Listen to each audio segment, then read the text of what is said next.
आज की कहानी का शीर्षक है सोने का कंकड़। तो चलिए शुरू करते हैं आज की कहानी। ये कहानी एक ऐसे लड़के की है जो पूरे दिन उदास और परेशान रहता था। उसकी परेशानी का मुख्य कारण ये था कि वो गरीब घर से था। उसकी इच्छा थी कि वो अपने माता पिता की ज्यादा से ज्यादा इच्छाओं को पूरा कर सके। अपने माता पिता को पूरी दुनिया की सैर कराए और उनको हमेशा खुश रखे, लेकिन गरीबी और पैसों की कमी के चलते वह लाचार था।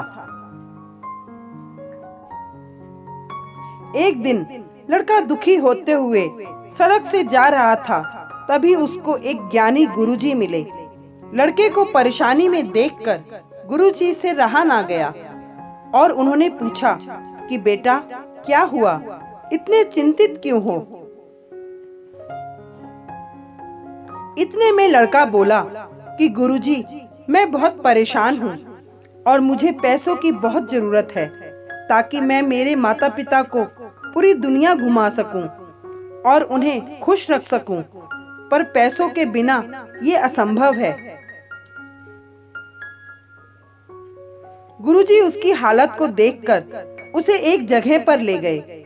उस जगह पर चारों तरफ कंकड़ ही बिछे हुए थे और गुरुजी ने लड़के से कहा कि इन सभी कंकरों में से कोई एक कंकड़ ऐसा है जो किसी भी चीज को सोने में बदल सकता है। किसी भी धातु पर इस कंकड़ को रखने से वो धातु भी सोने की हो जाएगी। गुरुजी की बात सुनकर वो लड़का बहुत खुश हुआ। लड़का बोला, गुरुजी लेकिन मैं उस अनमोल कंकड़ को पहचानूंगा कैसे। गुरुजी ने कहा, उस कंकड़ की पहचान उसके तापमान से होगी। जब तुम कोई साधारण कंकड़ को हाथ में लोगे तो वो तुम्हें ठंडा महसूस होगा, लेकिन जब तुम उस अनमोल कंकड़ को हाथ में लोगे तो वो तुम्हें गर्म सा महसूस होगा। तब समझ लेना कि वो वही शक्तिशाली कंकड़ है जो तुम्हारी दुनिया बदल सकता है।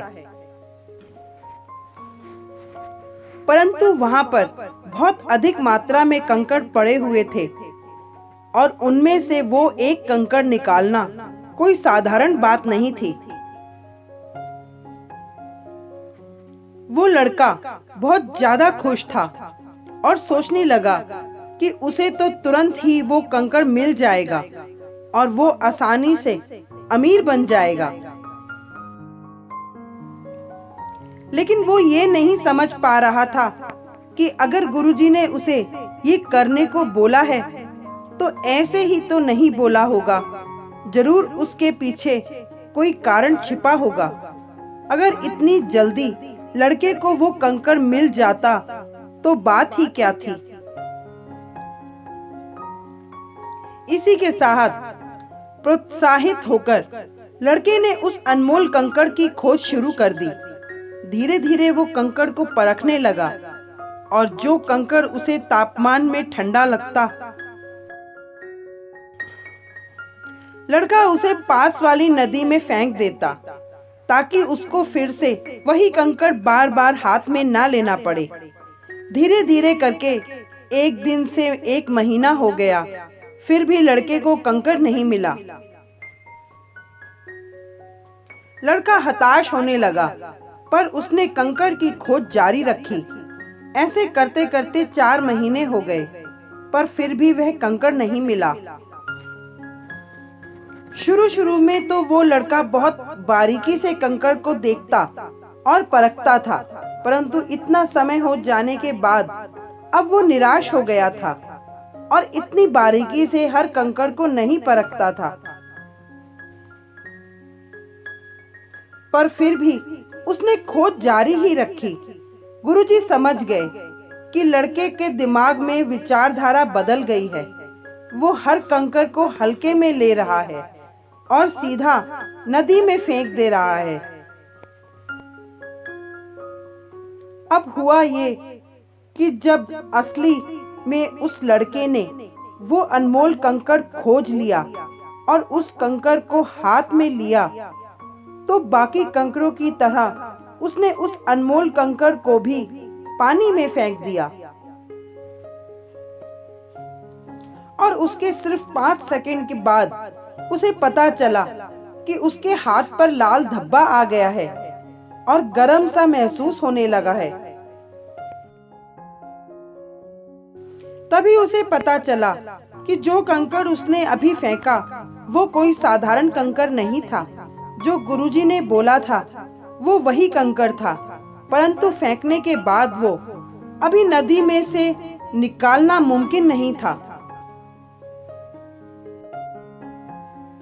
सभी कंकड़ों के जैसे उसने उस अनमोल कंकड़ को भी हल्के में ले लिया और ध्यान से परखे बिना ही नदी में बहा दिया। उसकी इस भूल के कारण उसकी परिस्थिति वैसी की वैसी ही रह गई।